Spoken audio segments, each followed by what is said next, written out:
যারা চাঁদাবাজি করে তাদের শরীরে আসলে কি মানুষের রক্ত নাকি পশুর রক্ত? পশুতে এরকম একটা জঘন্যতম কাজ করবে না।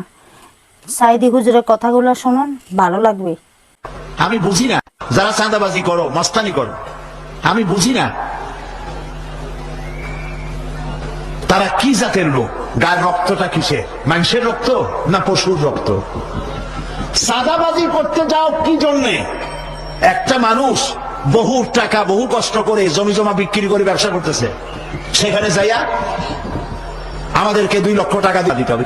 চাঁদাবাজ এবং মাস্তান যারা চাঁদাবাজি করতে যাও, মানুষের কাছে খয়রাত চাও, ও ভিক্ষা করে খাওয়া অনেক ভালো।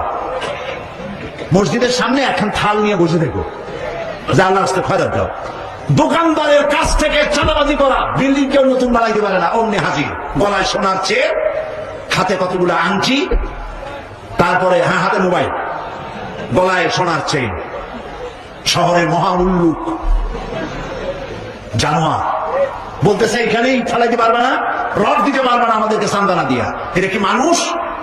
বলেন মানুষ? এরা মানুষের সন্তান? এরা জানোয়ার, পশু।